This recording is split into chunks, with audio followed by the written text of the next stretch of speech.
Bom, nisso eu queria que você falasse um pouco sobre a sua família, suas origens, sua formação escolar, ainda antes de ingressar nas ciências sociais. Bom, eu nasci em Porto Alegre em 58. Meus pais já tinham se conhecido no movimento estudantil católico, na JUC. Meu pai é médico, pediatra, minha mãe é matemática, trabalhou a sua vida inteira no campo da educação. E então eu fui criada, nasci nos anos de 58, num momento ainda onde a questão política era muito forte na minha família, nos amigos dos meus pais.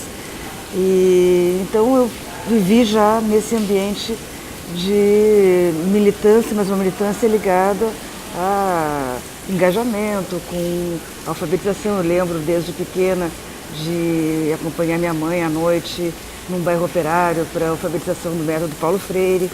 E então foi esse, digamos, o ambiente no qual eu fui criada, sempre um ambiente mais intelectual, e estudei em alguns colégios em Porto Alegre, um deles no início da escola primária, que era o Colégio João 23, também na época um colégio criado por pais que queriam uma educação diferente para os seus filhos. Depois esse colégio, que existe até hoje, se transformou muito mais num colégio de elites e menos, digamos, na proposta que era inicialmente, onde eu estudei no primário.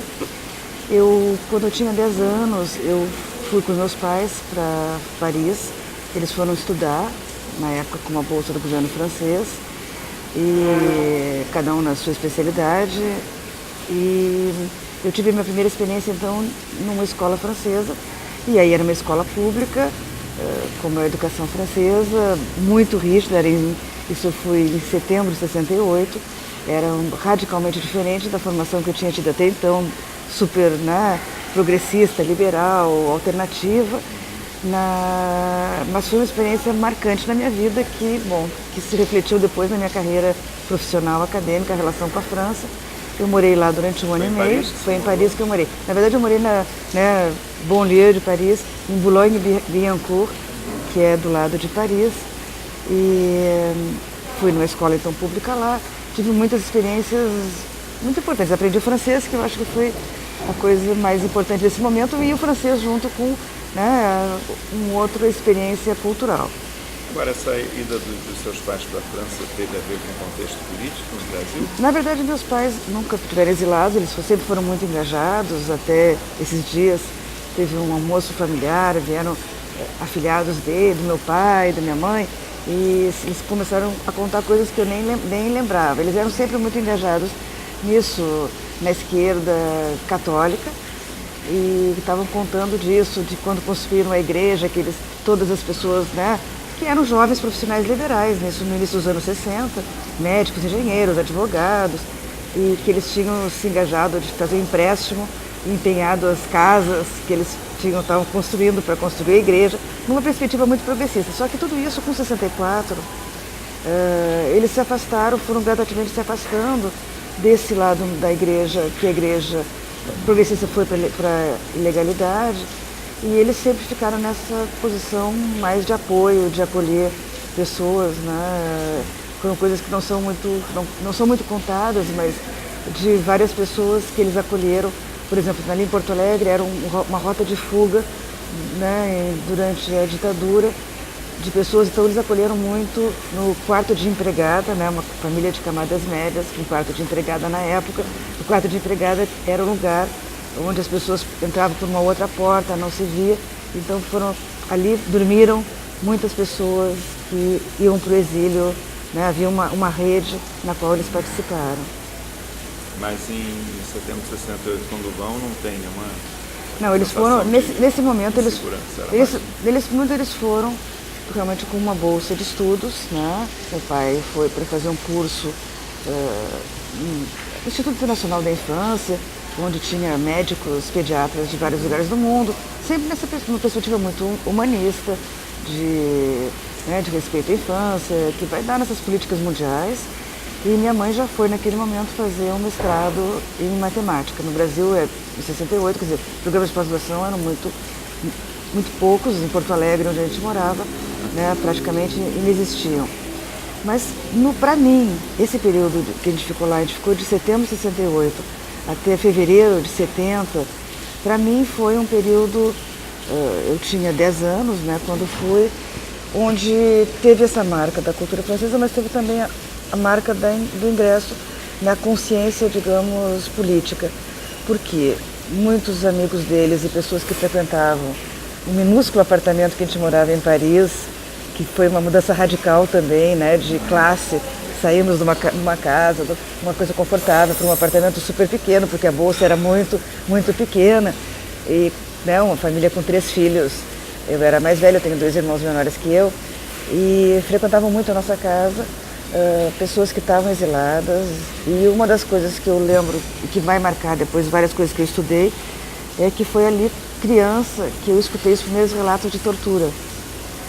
Né? Eu até hoje penso isso, quer dizer, claro, eram coisas que as crianças não podiam ouvir, mas que eu ouvi em algum momento, e era esse momento. Então, quando a gente volta em 70 ao Brasil, já era um momento disso, de que eu era uma criança que tinha uma consciência de coisas que não podiam ser ditas, não podiam ser contadas, né? A questão do segredo como algo muito importante, que marcou muito na minha reflexão depois sobre o campo da política. Uma outra questão que depois vai voltar, uma pesquisa que eu fiz agora mais recentemente com a Germaine Fillon, que foi também nessa viagem, a gente fez muitas viagens pela Europa nesse momento, e que a gente foi no campo de concentração de Dachau, na Alemanha, e que eu perguntei, e ali, bom, né, tive a experiência de conhecer o nazismo, né, o que tinha sido a perseguição, e de eu perguntar para os meus pais, mas se o socialismo é tão bom, aqui não era o nacional-socialismo? E aí eles me responderam, não, pergunta para o tio Vicente. O tio Vicente era um sociólogo. Tá? Então eu sempre localizo muito que a minha primeira pergunta sociológica, tinha que ser respondida por um amigo sociólogo dos meus pais, e de alguma forma ali, com a questão da violência, foi algo que me levou para ciências sociais depois, no futuro. Essa foi, digamos, algo da minha trajetória no campo da violência. Esse tio Vicente era sociólogo? Ele era sociólogo, o Vicente Faleiros, que é do campo do serviço social, e estava lá estudando sociologia, e era, digamos, reconhecido como sociólogo pelos meus pais. E quando voltaram em fevereiro de 70, né? Você voltou para o mesmo colégio? Eu voltei para o mesmo colégio, mas aí já era um outro momento, justamente, político. Essa escola já tinha deixado de ser aquela escola de pais, de esquerda, ligados, né, à JUC, e já começava a se tornar uma escola muito mais elitista. E aí meus pais, que tinham uma perspectiva assim, né, em casa, por exemplo, até hoje eu brinco, não se podia ver novela, não se tomava Coca-Cola, todas essas questões que eram assim imperialistas, e eles acharam que a gente tinha que sair daquela escola e ter uma experiência de escolas públicas. Então eu fui estudar numa escola pública que também estava começando e era dirigida por uma diretora conhecida e que eles achavam muito interessante, que foi na escola Tubino Sampaio, ali perto de onde eu morava, no bairro Petrópolis, em Porto Alegre. Lá eu fiz o ginásio, né? Naquela época era ginásio, já criamos um movimento estudantil lá, nem me lembro como é que se chamava, o Grêmio Estudantil, exatamente, obrigado, né? O Grêmio Estudantil do colégio, Grêmio Estudantil. E aí, nesse momento, eu fui, lembro de ter ido num congresso, e aí já comecei a participar. Nesse momento que eu estava no ginásio, em 72 eu já integrei um grupo que na época era o MDB, né? Nem era o PMDB, mas que tinha o IEPES, que era o Instituto de Estudos Políticos e Econômicos Sociais, do qual fazia parte Fernando Henrique, André Singer e vários desses intelectuais do SEBRAP. E lá em Porto Alegre, por várias razões de organização lá, a esquerda, uma parte de pessoas de esquerda se organizaram dentro do IEPES. Eu era do movimento estudantil secundarista e comecei a participar desse agrupamento. E lembro de um inverno super frio que eu fui com a minha prima que também era desse grupo, para tentar infiltrar o movimento secundarista que estava todo na mão da direita, né, dos pelegos, e fomos lá para um congresso secundarista em São Borja, na fronteira. Mas assim, ali eu já comecei a participar do movimento estudantil, por isso que a gente criou o Grêmio, e foi algo que foi bem importante nesse momento ali do ginásio. Depois, mas sempre essa questão, quer dizer, a minha experiência de ter vivido na França e as minhas experiências familiares, elas me tornavam muito diferente naquela escola pública. Então era realmente, eu sabia que era uma ação política, que era importante e tal, mas eu também havia sempre um desconforto, porque as minhas experiências, eu estudava na Aliança Francesa, onde depois eu fiz, né, o exame de Nancy, fazia todas as questões, as coisas de camadas médias, balé, e inglês e tal, e música, e era uma experiência evidentemente de classe diferente da maior parte dos meus colegas naquela escola. E aí quando foi para essa escola não tinha, né, o segundo grau, né, e aí eu fui, e aí a opção que se colocou e onde eu entrei foi no Colégio Israelita Brasileiro, em Porto Alegre, uma escola, bom... Mas seus pais são de origem? Não, meus pais não são, todo mundo sempre pergunta, mas teu nome é Miriam, tua mãe é Esther, vocês não são judias. Eu digo, não, talvez cristãos novos, mas eu tenho, por isso eu criei uma relação também muito próxima, muito íntima com a cultura judaica. Estudei, né, todo o ensino médio no Colégio Israelita Brasileiro e tive uma experiência no Colégio Israelita Brasileiro realmente, bom, dos 15 aos 18 anos a gente é um momento de grandes descobertas e transformações na vida da gente. E meus amigos dessa época são realmente muito importantes. E aí também, Grêmio Estudantil, fazíamos atividades ligadas fazíamos coisas de teatro, tinha o Teatro Arena em Porto Alegre, então assim, nós comprávamos ingressos para uma sessão, vendíamos no colégio, depois tinha debate com os atores, e aí eram 1000 atividades dessa ordem, né? Existia a ProArte, que promovia concertos de música clássica, então aí também ali o Grêmio Estudantil, ele tinha uma inserção no campo da cultura, né? E o Colégio Israelita incentivava muito isso, a gente tinha aula de teatro, tinha aula de filosofia, a gente teve aula de filosofia com ótimos professores, então tinha também essa ambiência cultural muito forte. Era uma escola, claro, de elites, cara, e que formava muito bem para o vestibular, mas que tinha professores realmente brilhantes, e professores, ligados à comunidade judaica de Porto Alegre, e professores não ligados, mas o critério realmente era que eram os melhores professores. Eu tive ali professores fantásticos que, de alguma forma, consolidaram a minha vontade de ir para as ciências sociais. Eu até fiquei muito em dúvida, assim, em algum momento, se eu fazia psicologia, porque eu queria ir para a psicanálise, que também era outro campo, que naquele momento me encantava muito. Já em Porto Alegre tinha muitos amigos dos meus pais argentinos exilados, já nos anos 70, né, da ditadura militar, então convivia muito com esse universo de psicanalistas argentinos, e isso era um campo que eu pensava de fazer, mas aí, graças a essas coisas, esses acasos, né, como diz a Marisa Perano, tinha vestibular na URGS federal ou na PUC particular, e na PUC tinha que fazer uma espécie de psicotécnico para saber se tu era habilitado para fazer psicologia. E eu fiz esse psicotécnico e fui reprovado, né? E então essa reprovação, claro, eu era uma aluna, primeiro lugar, sempre. Essa reprovação foi assim um choque, como, né, essas experiências de ser reprovado. E depois com aquilo eu pensei, não, eu ia fazer os 2 vestibulares, mas eu vou para Ciências Sociais mesmo, na URGS, que era o que eu queria, já convivia com o pessoal das Ciências Sociais, porque aí no movimento estudantil secundarista já estava ligado com o movimento estudantil universitário, e ali já foi, né? Então esse momento do israelita foi um momento realmente muito marcante da minha vida, e da qual eu acho que formou muito, né, a minha experiência intelectual. Eu fazia paralelamente, eu sempre estudava na Aliança Francesa, que também era muito legal. A Aliança Francesa, naquele momento em Porto Alegre, depois até fui professora lá, era um lugar muito pequeno. E naqueles anos, nos anos 70, 60, 70, alguns institutos como a Aliança Francesa, o Goethe, né, também em Porto Alegre, eram lugares mais só do que ensinar francês ou alemão, eram lugares mesmo da cooperação, né, internacional.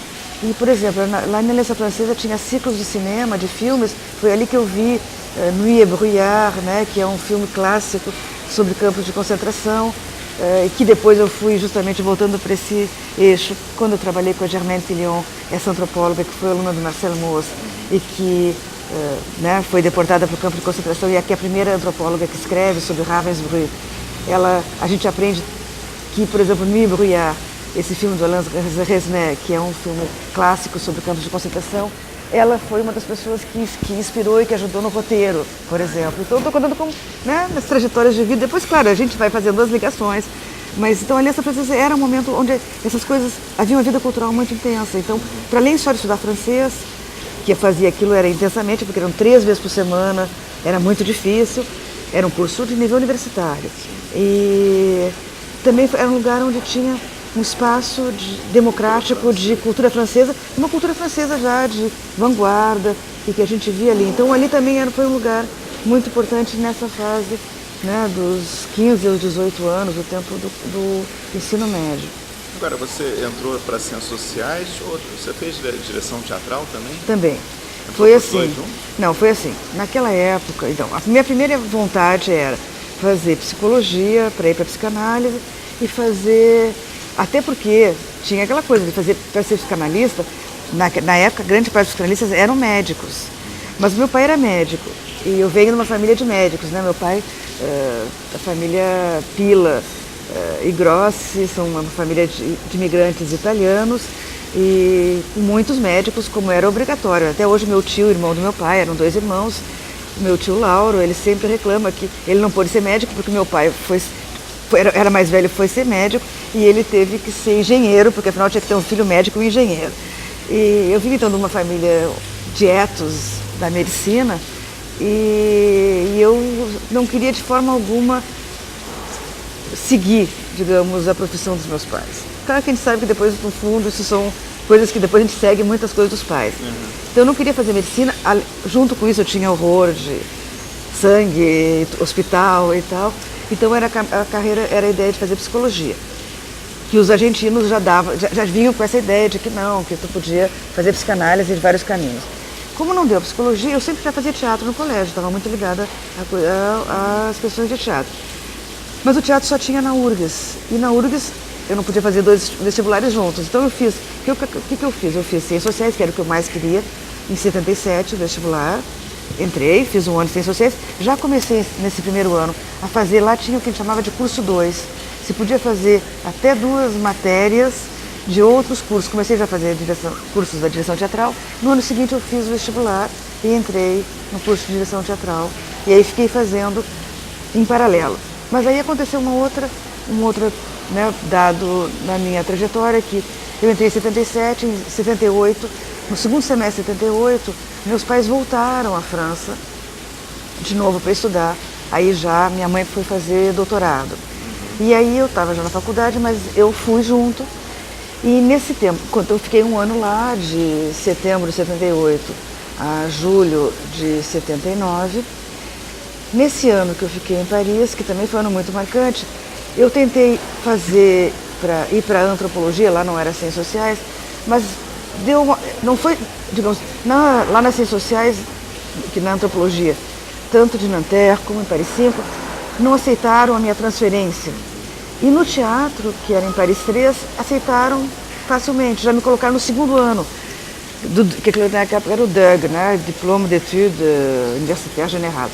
E aí eu entrei no teatro, então eu fiquei com uma matrícula regular no teatro, e aí ao invés que foi muito bom, porque ao invés de eu ir para a faculdade de ciências, de sociologia, antropologia, lá, o que eu fiz? Eu fui para o teatro, a faculdade de teatro era maravilhosa, entre outros eu tive aula com Augusto Boal, que era professor lá na sua época de exílio, e com outros professores que marcaram a minha cultura teatral até hoje. Foi maravilhosa a experiência lá nessa universidade, em Paris 3. E aí, o que eu fiz? Eu comecei a frequentar as aulas que eram da pós-graduação, na École des Hautes Études en Sciences Sociales. E quem eram os professores que eu assistia às aulas? Era o Maurice Godelier, era o Castells, Eduardo Castells, era o Alain Touraine, professor que me marcou muito também, e outros professores que eu ia assistir seminários. E aí com quem? Eu assistia seminários, eu tinha 19 anos, mas eu estava assistindo já seminários com as pessoas que estavam no doutorado. E grande parte das pessoas eram já meus professores ou colegas. Eu mesmo aqui encontrei ontem a professora Edna Castro, lá do Pará, que foi minha colega, e de alguma forma fui meio que ali adotada por aquelas pessoas que eram muito mais velhas que eu naquela época, claro. Com 10 anos significava muito. Então esse ano que eu morei em Paris foi muito legal. Era também o momento, né, antes da anistia. Eu me engajei imediatamente num grupo feminista em Paris, e ligado a todas as questões. Bom, eu também tinha lá na Casa do Brasil muitas reuniões do Movimento Brasileiro pela Anistia, então e era também na França, o movimento feminista estava no auge, digamos, das suas lutas, então foi uma experiência muito forte para mim, a entrada do feminismo na minha experiência de esquerda, porque eu tinha uma experiência de esquerda tradicional, e ali eu tive a inserção dessas questões que até hoje estão aí em embate no governo Dilma, né, entre visões de esquerda mais tradicionais e visões de esquerda que envolvem transformações no plano da cultura, das relações pessoais. E ali foi realmente foi a minha formação, e claro, também fui a aula, disciplinas sobre antropologia da mulher, né, naquele momento. Então foi muito marcante. Era um ano de faculdade, eu perdi, né, não consegui revalidação de nenhuma disciplina. Hoje eu fico muito feliz, eu vejo meus alunos, né, todos esses intercâmbios, vai e vem, é muito bom, eu sempre estimulo. Então eu não tive nenhuma revalidação de nada, mas o que eu aprendi naquele momento foi essencial. E aí, quando eu voltei, claro, eu já queria estudar questões de gênero, que não era gênero na época, era mulher, feminismo e tal. E já voltei para um outro lugar, né, nesse momento. Eu devo dizer que assim, que já antes de eu ir, no primeiro ano da faculdade, eu tive a chance de ter aula com a professora Maria Noemi Castilhos de Brito, que estava chegando da Unicamp, onde ela tinha feito mestrado, e tinha estudado com o Peter Fry, com a Marisa Correia, com a Sueli Coffes, com a Verena Stolk. Então, que já tinha tido pinceladas dessas questões de gênero, e que tinha sido importante depois. E eu já tinha ido com ela a campo, estudar as operárias da fábrica de cobertores lá em Caxias. Isso antes de ir para a França. Mas era uma coisa assim, não tinha bolsa de iniciação científica. Ela convidou alguns alunos da aula e a gente foi para uma experiência de campo. Mas então já tinha alguma coisa, já tinha essa sensibilização com as questões de gênero. Quando eu fui para a França, claro, elas se reativaram, porque os professores são muito fortes, né? São muito importantes em abrir assim, visões. Quando eu voltei, aí já tinha uma outra professora em Porto Alegre, a professora Cláudia Fonseca, norte-americana, mas que tinha morado muitos anos em Paris. E quando eu voltei, a professora Noemi já disse, tem que conhecer a professora Cláudia. E já me pôs em contato com a professora Cláudia, que estava chegando, ele não falava muito bem português ainda. E a gente ficou muito amigas, né, no plano pessoal, e assim, fizemos muitas disciplinas. E a professora Cláudia Fonseca foi realmente uma minha grande mestre. Não me pergunta se foi minha orientadora, não foi minha orientadora formal em nenhuma instância, mas não existia naquela época nem trabalho de conclusão de curso, nem nada, na graduação, e depois eu voltei para a França. Mas a Cláudia foi realmente uma pessoa que eu considero até hoje da sua linhagem e minha orientadora, né, informal, mas foram tantas 1000 horas de voo e de diálogos conjuntos que a gente já teve desde 78, que realmente é a pessoa que eu me sinto muito próxima intelectualmente. Carolina, quando você voltou, você foi fazer só ciências sociais, você não continuou mais com direção teatral? Não, aí questões da vida, né, pessoal, privada. Quando eu voltei de Paris, eu já estava apaixonada, já me casei, já fui morar, né, com meu primeiro marido, E aí tinha que trabalhar para sobreviver, fazer faculdade.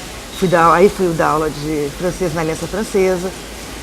E aí já era muito mais difícil de conciliar, de fazer duas faculdades. Claro, quando tu mora na casa dos pais e tal, é tranquilo.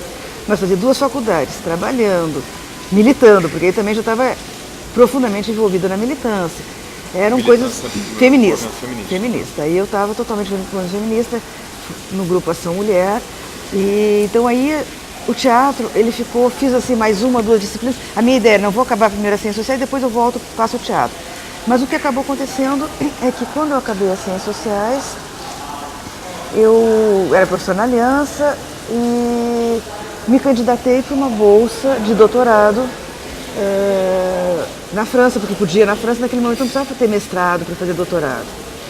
E eu me candidatei para a bolsa do governo francês, não era uma boa bolsa, era bastante assim, precária, mas eu ganhei essa bolsa, então eu me formei em dezembro de 81 e em setembro de 82 eu fui de novo, né, voltei para Paris, já tinha esse conhecimento desse universo, né, das ciências sociais lá, e aí eu já fui para fazer o doutorado em 82.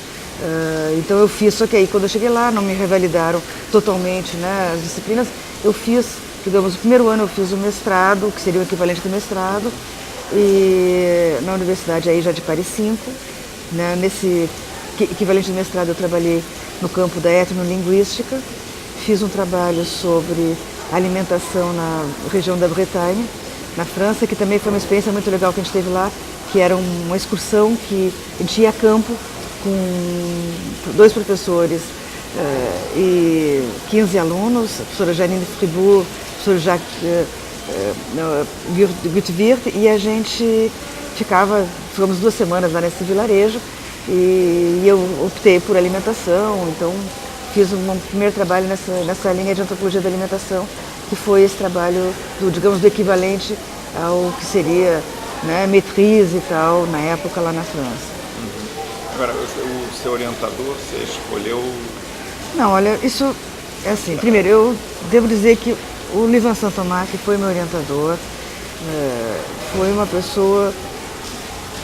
Ele era uma figura absolutamente... Ele era um africanista. Quando eu fui ser orientada por ele já era velíssimo, né? Já tinha quase 70 anos. Eu brinco velíssimo porque para nós, para quando tu tem 20 anos, tu imagina assim, todo mundo que tem mais que 30 é muito mais velho. Ele já era um professor muito experiente, ele tinha morado muitos anos na África, ele era africanista. E naquele momento, digamos, a grande coisa, a área dele era a questão da antropologia da morte. E então foi nesse eixo que eu cheguei nele, mas eu devo dizer que não é que eu escolhi trabalhar com ele. Eu queria, claro, feminista que eu era, meu projeto era sobre violência contra a mulher, e eu queria muito uma mulher como orientadora. Eu tinha essa bolsa do governo francês e as opções que me deram eram algumas. Eu também queria trabalhar no campo da antropologia urbana. Cheguei, então não era uma coisa, né, a bolsa veio, eu fui para Paris e lá tu tinha que definir com os professores. Então eu fui na escola conversar com alguns possíveis orientadores. E tinha uma outra coisa, eu queria que fosse em antropologia. Então na antropologia, na escola, na época, eram muito poucos os professores que trabalhavam em sociedades complexas. Bom, mulheres praticamente não havia.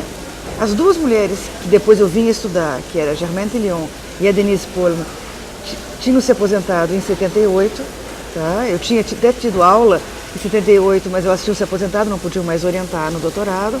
Eu fui conversar com o professor especialista, na época, de antropologia urbana, e ele olhou o meu currículo, não sei o que, ele me disse algo que me marcou e que eu penso hoje como professor. Ele falou assim, não, aqui no nosso laboratório, tu é muito jovem, muito inexperiente, aqui no nosso laboratório nós só pegamos pesquisadores confirmados, né?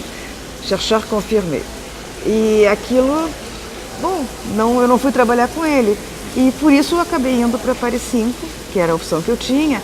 E lá em Paris 5, o que aconteceu? Eu não tinha muitas opções, tá? E aí eu fui conversar também com um e outro professor, só tinha homens, não tinha nenhuma mulher. Eu fui conversar com um outro professor e o que aconteceu?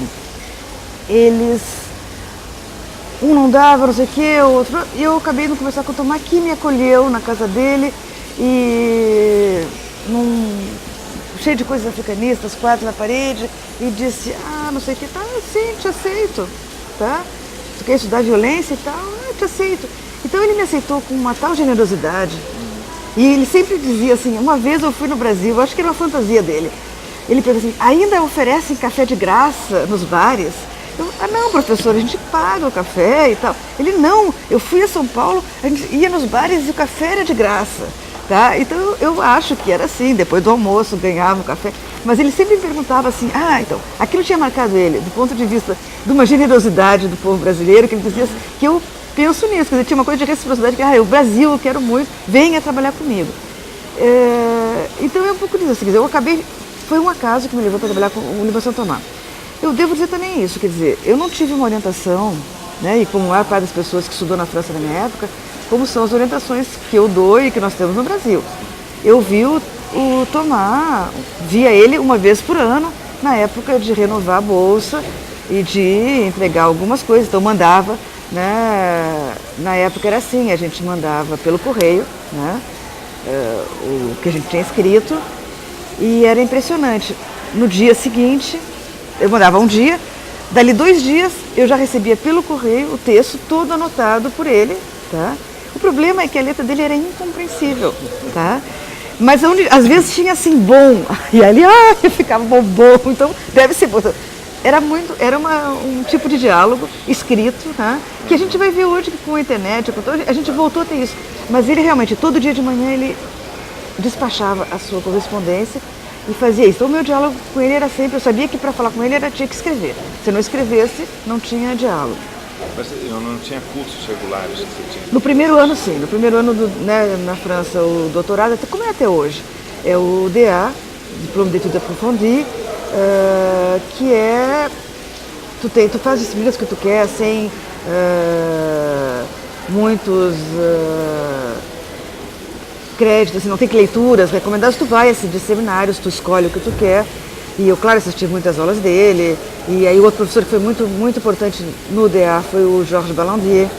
Ele fez, na turma dele, ele propôs algo que não existia, porque a gente não conhecia os alunos. Por exemplo, quando eu entrei no DA, nós éramos 80 alunos em sala de aula. Era no auditório. E no final a gente acabou... Franceses ou estrangeiros? Muitos estrangeiros, muitos africanos. Eu fiz muitas amizades com colegas africanos, porque Paris-5 era uma universidade africanista. Então, muitos colegas que eu tinha eram africanos. Tinha franceses, claro, evidentemente, estava na França, mas já era como é até hoje, né? O doutorado na França continua sendo um espaço onde há mais estudantes estrangeiros que franceses. O Ballandier ali propôs que a gente fizesse um grupo de estudos sobre identidade. E esse grupo de estudos, que eu logo me atirei, sim, vou, né, para falar de identidade, mulher, feministas e tal, foi ali que eu me defrontei pela primeira vez com uma colega com deficiência física, que fazia parte do grupo. Então, era deficiência física, a questão que hoje a gente vai chamar, né, de teoria CRIP, capacitismo, etc. Tinha uma colega judia, que aí queria discutir a questão. E aí que eu percebi que, da minha experiência judaica, lá na vida de Porto Alegre, do colégio israelita, ali no Bonfim de Porto Alegre, ser judeu em Porto Alegre, naquela época, era uma experiência positiva, não havia discriminação. Era uma comunidade da qual, pelo contrário, ocupava lugares de reconhecimento na comunidade, digamos, gaúcha, porto-alegrense, muitos médicos e muitos intelectuais. E aí, eu me lembro que lá, nesse grupo, foi a primeira vez que eu entendi a identidade judaica como uma identidade de minoria, de luta identitária, que já era, por incrível que pareça, naquele momento na França, no início dos anos 80, já uma reflexão que a gente vai ver hoje super forte, né, nos embates aí que a gente está vendo. E tinha também uma colega que estudava ciganos, que era outra questão bem minoritária naquele momento, que mesmo na França depois, hoje, é um problema social gravíssimo, a famosa questão dos Roms. E tinha isso, mais alguns outros colegas, mas esse grupo de estudos, ele foi muito legal, porque aí a gente se reunia para valer toda semana, estudava, discutia, lia. E aí foi uma experiência à la brasileira, assim, de doutorado, que eu tive com aquela equipe ali do grupo de estudos. E depois, de sociabilidade e tal, coisa que senão a experiência é muito solitária do doutorado na França. Imagina. Mas você ficou direto até quando? Não, aí eu fiquei com idas e vindas para o Brasil. Né? Porque a minha pesquisa de campo naquela época era assim, tu tinha que fazer um doutorado... Seu marido na época foi para a França? Não, eu já tinha me separado. Eu me separei, e aí eu já tinha, né, já tinha uma outra relação, que é a relação que eu tenho até hoje, com a professora Carmen Rial. E aí eu comecei a ir e voltar para fazer pesquisa de campo no Brasil, voltava para a França, vinha para o Brasil. E nessas idas e vindas, a Carmen fez concurso em Santa Catarina, foi ser professora lá, e eu fui me encontrar com ela durante, né, um período, e naquele momento estava tendo lá no mestrado, estava abrindo o mestrado de Ciências Sociais em Antropologia, e eu pensei de quem sabe fazer, né, algumas disciplinas lá. Inclusive fiz a seleção, até passei no mestrado, comecei a fazer lá porque eu estava um pouco na dúvida de como é que eu faria a sequência da minha carreira. Tive uma grande oportunidade, nesse momento, de ter aula com o professor Klaas Wortmann, que estava como professor visitante lá, e que também está aqui na RBA, e que para mim também é outro professor fundamental na minha formação de teoria antropológica. Você foi visitante em vários lugares, né? Ontem o Caruso estava dizendo que ele também foi na Bahia, Klaas teve essa... Então, o professor Klaas, eu tive aula com ele sobre, né, campesinato e teoria antropológica, e foi realmente aprendi muito com o professor Klaas. Eu devo muito a ele, lá em Santa Catarina, quando ele foi meu professor. Nesse momento, eu estudava violência contra a mulher, era o tema da minha tese, que era ligado à minha militância feminista no SOS Mulher de Porto Alegre. E eu estava indo, né, pesquisar, entrevistar as feministas e as mulheres que tinham passado pelo SOS Mulher. Eu estava estudando isso. Só que aí eu comecei a frequentar um convento que tinha perto de Florianópolis. Não vou dizer o lugar por questões éticas, mas ali nas montanhas, que era assim, tinha um hotel no convento. Tá? As freiras de origem germânica tinham um hotel, então esse hotel era assim, quarto de convento, totalmente sem nada, né? Tinha um problema dificílimo de noite, para ler de noite, tinha que levar lâmpadas para trocar, porque não tinha, né? Era aquela luz muito fraca que apagava, não sei se 10, 11 da noite, tinha uma coisa assim de convento. Mas tinha assim um restaurante com uma comida maravilhosa, café da manhã, almoço, janta, e um bosque, e uma montanha, um caminho assim de Santo Antônio e Santa Clara, que a gente parava, era um lugar maravilhoso de escrever tese. Então eu comecei a ir para o convento para escrever a tese, né? Sabe, aquele momento dramático da vida de todos nós. E nisso, claro, eu estava lá, observava a vida das freiras, claro, dialogava muito com as freiras, né? É impossível, a gente não é antropólogo em meio período, né? A gente está sempre fazendo antropologia. E aí a Fundação Carlos Chagas abriu o concurso de pesquisas, de dotações, de pesquisas sobre mulher. E eu, como eu era totalmente sem nenhuma orientação, pensei, vou concorrer a esse concurso, sim. Mas ninguém me disse, nem eu pensei que eu pudesse concorrer com o assunto da minha tese de doutorado, o que seria óbvio que eu deveria fazer. Então, eu tive a ideia de fazer um novo projeto de pesquisa, que era de estudar esse convento. E esse convento como ponto de partida, mas estudar a questão da vocação religiosa. Eu ganhei essa bolsa, na época era uma bolsa muito boa, e aí eu fiquei numa esquizofrenia, porque eu tinha que escrever meu doutorado, já tinha acabado a pesquisa de campo, já estava escrevendo doutorado, mas tinha ganho um recurso de pesquisa para fazer uma pesquisa sobre outro assunto. E comecei então a fazer a pesquisa sobre esse outro assunto. Fiz em paralelo as duas coisas, tá? Convento e o SOS Mulher. Exatamente. O céu e o inferno.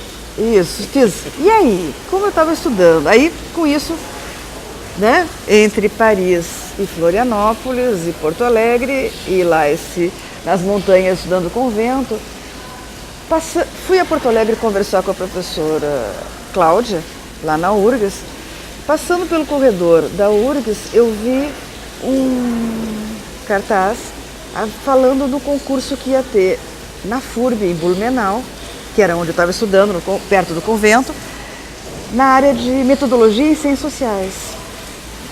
Que eu devo dizer que eu também devo muito ao professor José Vicente Tavares dos Santos, da Sociologia, lá em Porto Alegre, a minha paixão pela área de metodologia, porque ele foi meu professor de métodos, um professor brilhante, maravilhoso, mas não só pelas aulas dele que eram ótimas, mas por um evento que aconteceu no último dia de aula. Porque a gente era de um grupo ali das alunas brilhantes e militantes e nos distinguimos sempre da turma, assim, aspas, não fazendo nada, mas sempre ganhando o crédito de sermos ótimos alunos, porque tínhamos um capital cultural que nos diferenciava, né? E os professores todos caíam nessa lábia, né? Percebia, então tínhamos assim aquele currículo de ótimas notas. Quando chegou na disciplina do professor José Vicente, nós entregamos um trabalho que eu já não me lembro sobre o que era, e ele nos deu uma nota tipo assim, se não era 0, era 1, tá? E nós, 4 feministas de camadas médias, alto capital cultural, ficamos revoltadíssimas e fomos lá reclamar no meio da reunião do colegiado. Criamos um fato político. E ele, no meio da reunião do colegiado lá, nos mandou sair da sala, foi lá no fora e disse assim, olha, é o seguinte, mas como que tu nos dá essa nota? Porque para os outros, olha aqui, o nosso trabalho é muito melhor. Eu falei assim, ok, para os outros o trabalho é 10, porque do que eles sabem, porque eles estão aqui, é 10. Agora, para vocês, esse trabalho é 0. Se vocês não fizerem um trabalho, se vocês não se dedicarem, não fizerem um trabalho à altura dos que são capazes, vão ser reprovados na minha disciplina. Nós ficamos revoltadas, furiosas, queríamos matar, nunca mais íamos falar com ele, tudo aquilo, hoje é meu grande amigo. Mas isso foi para mim um grande estímulo, porque ele realmente me ensinou algo que hoje eu aplico muito na minha prática docente, que é o aprendizado realmente, ensinar é puxar o aluno para o máximo de si mesmo. E ele foi a primeira pessoa que me confrontou com isso. Olha, não basta, não é pelo mínimo que se vai, só passar. Tu tem que realmente puxar de ti. Então, para dizer isso, esse concurso, não sei para contar, porque quando surgiu esse concurso de metodologia, era uma área que eu sabia muito, porque eu tinha sido provocada a estudar muito. E eu vou fazer esse concurso, aquela coisa, né? Vou fazer tudo. Estava ali já fazendo a minha tese, mas naquela época tinha muito poucos concursos, então, bom, era uma oportunidade, era em Blumenau, era perto onde eu estava estudando, era em Santa Catarina, onde eu pretendia morar. E fiz o concurso lá. Na banca estava o professor Silvio Coelho dos Santos, que depois vai me levar para Florianópolis, tá? E aí eu passei em primeiro lugar no concurso, aí começou mais uma questão, eu tinha que dar aula em Blumenau. Então, eu fiquei naquele momento ali, isso foi em 87, eu fazia tese, estava acabando a pesquisa das freiras, comecei a dar aula em Blumenau. Blumenau estava abrindo o curso de Ciências Sociais, mas ainda não tinha muitas disciplinas de Ciências Sociais. E aí eu tinha que dar aulas loucas, aquilo que toda pessoa em início de carreira faz e que eu acho que tem que fazer mesmo, porque é aquele banho, imersão nos casos mais difíceis, né? Por exemplo, eu tinha que dar aula para uma turma de 90 alunos de Sociologia ou Ciências Sociais, uma turma de 90 alunos da Educação Física, que chegavam no auditório, vindo de alguma prática desportiva, de camisetas suados e tal, e que a última coisa que queriam ter uma aula teórica, porque, claro, eu também estava naquele momento achando que, não, nós temos que dar aula teórica, temos que ler textos, aquelas coisas todas que quando a gente está no início de carreira, a gente acredita piamente, e que depois a gente vai percebendo que não, que a gente tem que ser antropólogo também, no processo de ensino, né?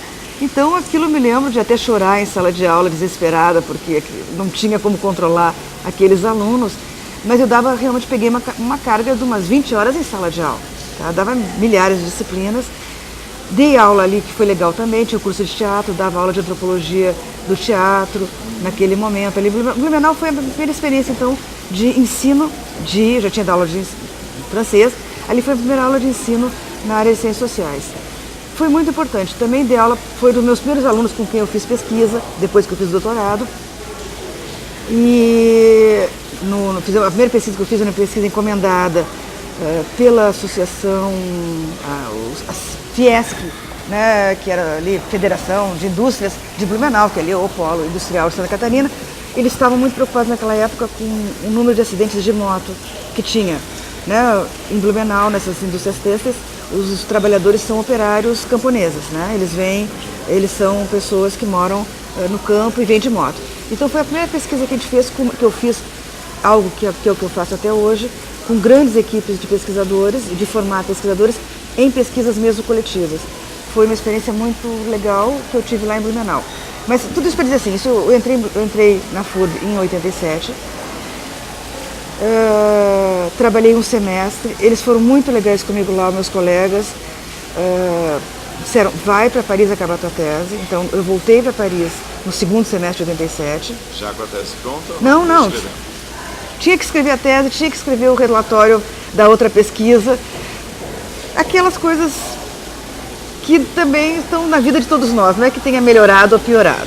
Mas bom, aí fui trabalhando loucamente essas duas coisas. Acabei de escrever minha tese no dia 20... Não, entreguei a minha tese, tinha que entregar, eu tinha um prazo lá, que era 28 de fevereiro, né? Graças a Deus, em 88 era ano bissexto, então tinha 29 de fevereiro. Tá? Então esse dia foi o dia mais precioso da minha vida, tá? Que foi o dia que eu entreguei na secretaria e tal. E aí eu cheguei lá no meu orientador, tudo foi acontecer assim, cheguei lá no Tomar, levar lá em mãos a cópia dele, e cheguei lá na casa dele, metrô Picpus, e ele me mostrou, eu falei assim, professor, quero defender, logo tinha que voltar para dar aula em Blumenau. E ele falou assim para mim, eu acho que talvez na rentrée, né, que era em setembro, talvez dê, não, imagina, nós estamos em fevereiro, né, será dia 29 de fevereiro. E aí ele mostrou assim, olha, tá vendo isso aqui? Realmente era uma pilha de teses, tá? Ele falou assim, todos esses entregaram antes de ti. Bom, mas ele era uma pessoa realmente muito legal, excepcional, e aí conseguimos marcar a banca. Eu defendi no dia 22 de abril de 1978 a tese, e aí voltei para trabalhar em Blumenau. Nesse meio tempo, Cláudia Fonseca tinha falado com meu pai, avisado meu pai que ia ter um concurso na UNB e que eu tinha que me inscrever. Vamos lembrar assim, esse tempo todo não tem internet, o correio, a gente escreve uma carta, leva uma semana para chegar, uma semana para responder, o telefone é caríssimo, tá? Então não é assim o momento de hoje. Aí meu pai me liga, a professora Cláudia me avisou que vai ter um concurso que tem que te inscrever, eu vou te, me manda uma procuração, mandei uma procuração, meu pai me inscreveu, fui fazer, mas eu achava que o concurso ia ser, não sabia como é que era concurso, que é demorada, quando é que seria? Aí eu voltei, né, em final de abril, e esse concurso no UNB foi no início de junho. Bom, foi uma corrida, tudo, aí voltei, já estava dando aula em Blumenau, no meio do semestre, fui ao UNB, fiz o concurso lá, e quem estava na minha banca, nosso querido, saudoso professor Gilberto Velho. Que, claro, eu conhecia, óbvio, só de livros, né, e de ter visto em reuniões de aba, mas para mim, claro, era um autor importantíssimo.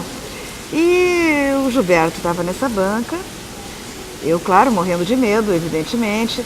Eu acho que tive muita sorte nesse concurso, porque caíram questões que eu dominava, e acho que fui bastante bem nesse concurso. Passei em segundo lugar, e nesse momento, e aí, bom, mas só tinha uma vaga, não fui chamada naquele momento ali para ir trabalhar na UNB, mas graças ao fato do Gilberto ter estado nessa banca, isso também me abriu. O Gilberto, tu conhece bem o Gilberto, conhecesse bem o Gilberto, uma pessoa extremamente generosa. Sabe que eu estava fazendo mestrado com ele. E tu conhece, sabe assim, né, aquela capacidade que o Gilberto sempre teve de produzir redes e colocar as pessoas em diálogo. Então, assim, eu sei que o Gilberto foi uma pessoa que falou muito de mim em muitos lugares, né? Bem, aparentemente, eu era, claro, eu hoje só me dou conta também das coisas, das qualidades que havia na época. Eu era muito jovem, eu tinha, né, quando eu acabei o doutorado eu tinha 29 anos.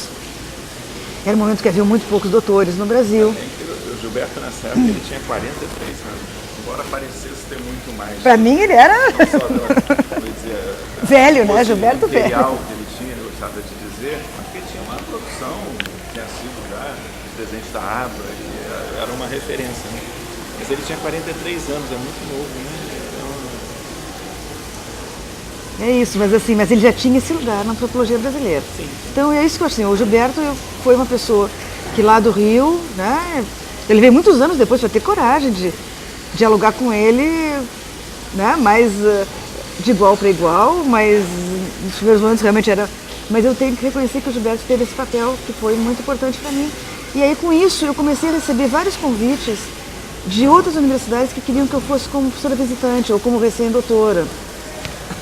E foi no bojo disso que eu estava lá em Blumenau e que o professor... E aí também, nesse mesmo momento, estava no CNPq, o professor Klaas Wortmann era nosso representante de área no CNPq e, não sei, né, das coisas todas, eu sei que o professor Silvio Coelho dos Santos me liga e me diz, eu sei que tal universidade está pedindo para tu ir lá como recém-doutora, mas tu tem que vir para a UFSC e não sei o quê. Então foi nesse momento que o professor Silvio me estimulou para fazer um pedido de bolsa para a UFSC. O professor Klaas, que estava no CNPq, de recém-doutora. O professor Klaas, que estava no CNPq, né, me estimulou muito para ir para lá e fui.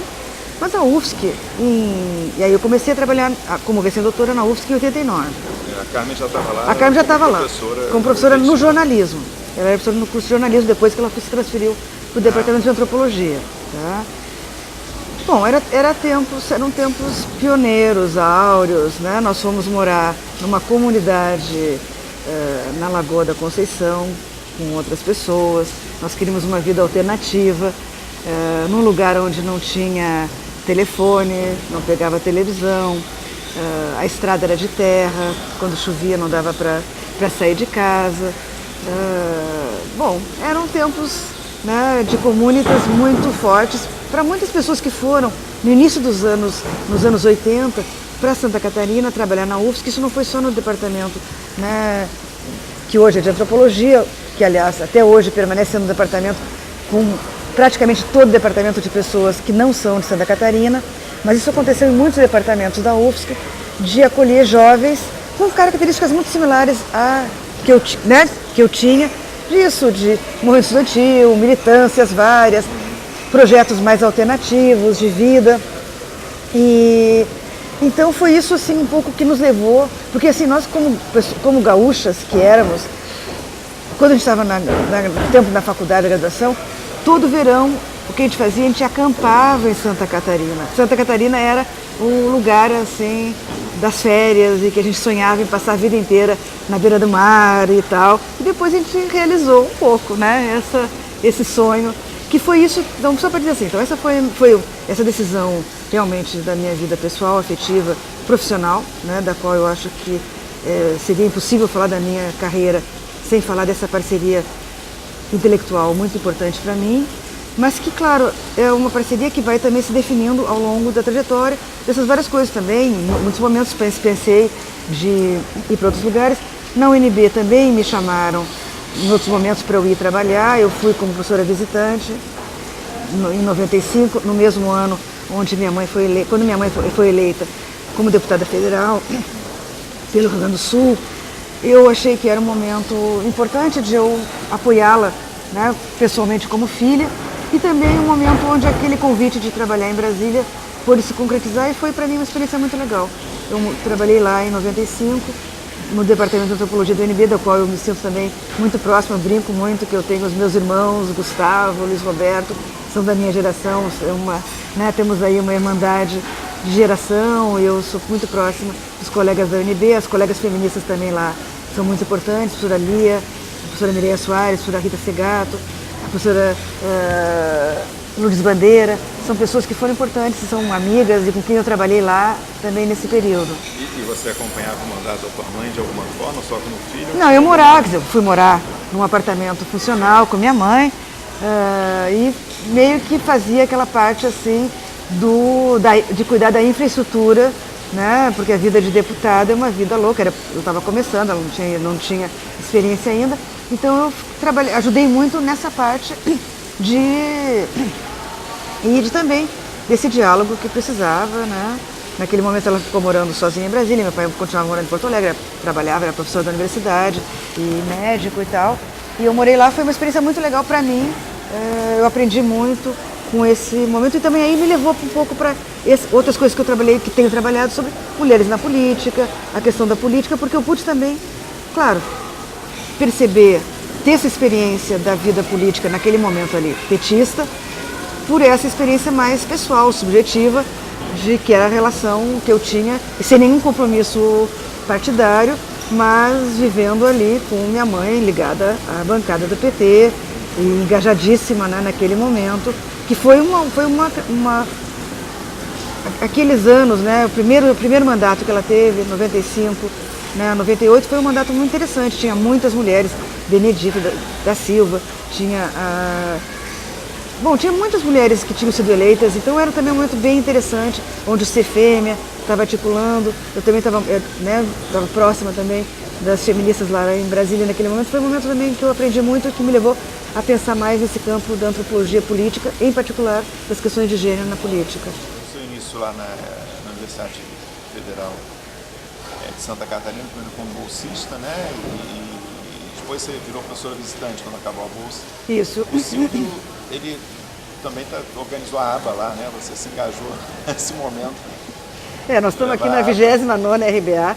Pois é, ela era a 17ª. Exatamente, na 17ª RBA, então eu estava lá como professor, como pesquisadora, né? A gente brincava em 89 que o programa de pós-graduação em antropologia, que aí já tinha sido criado, cabia num Carmanguia, porque éramos 6 professores. Era o Silvio, a professora Ana Maria Beck, a professora Jean Langdon, que estava recém-chegando, ainda não era efetiva, o professor Denis Werner, também norte-americano, o professor Rafael Bastos, que recém tinha entrado por concurso, a professora Ilka Boaventura Leite, que também estava na mesma situação que eu ainda, provisória, com bolsa de ser doutora, e eu, que era a 7ª, né, desse Carmanguia. E aí a gente, claro, o Silvio, ele me inoculou esse vírus, que é esse vírus de gostar de aprender, de fazer, organizar, né, reuniões de antropologia. O Silvio, que já tinha organizado em 74 a reunião, que é histórica na ABA, que a gente chama de renascimento da ABA, que foi quando, no meio da ditadura militar, a ABA não se reunia, e o Silvio organizou uma reunião em 74, e que foi uma reunião onde estavam começando os programas de pós-graduação, e que veio muita gente, né, nessa reunião, e que foi uma reunião histórica, então, para a ABA. Já tinha organizado essa reunião, já tinha essa experiência, claro, tinha sido uma reunião histórica que tinha muita gente, mas muita gente cabia, nós temos as fotos, a história da reitoria da UFSC, que cabe 200 pessoas, então era muita gente, 200 pessoas.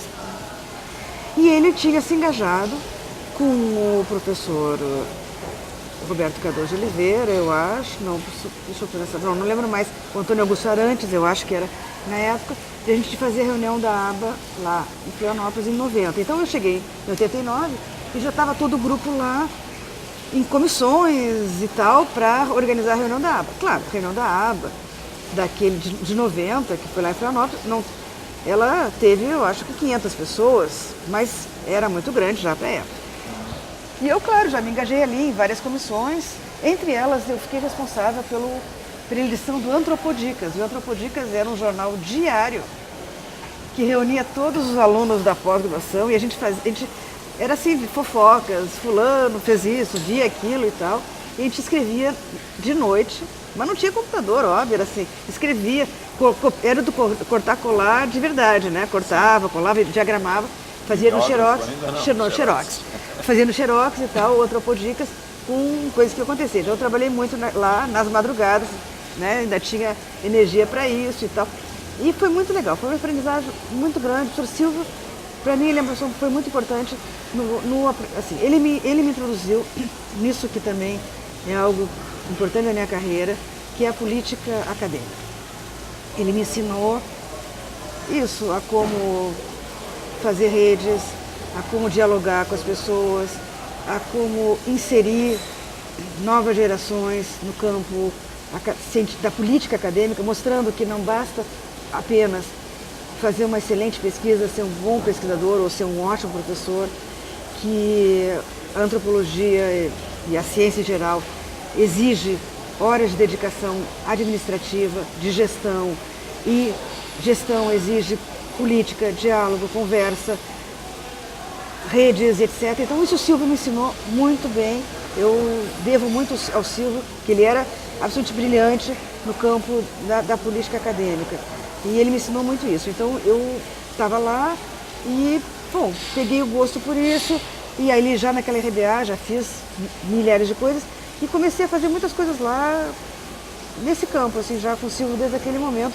Logo em seguida eu já assumi como vice a coordenação do programa de pós-graduação. A Ilka era, né, a coordenadora, eu fiquei na vice, então já aprendi ali a fazer relatório da CAPES.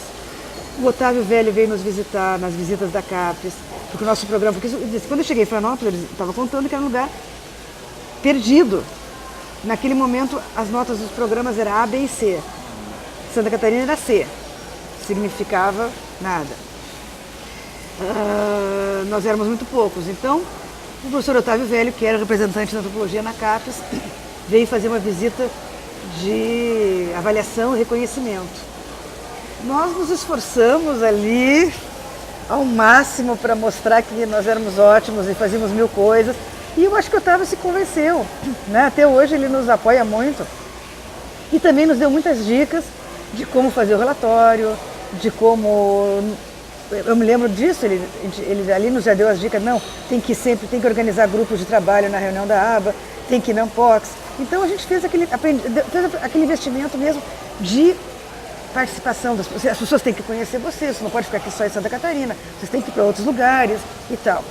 E aí eu acho, né, digo assim com alegria e orgulho, eu acho que a gente conseguiu construir ali um programa que tem o reconhecimento que tem hoje, a partir daquele momento. E aí foram integrando outras pessoas, né? Depois outros professores foram fazendo concurso, foram fazendo doutorado e integraram a nossa equipe ali em Florianópolis. Então, você acabou indo para cá.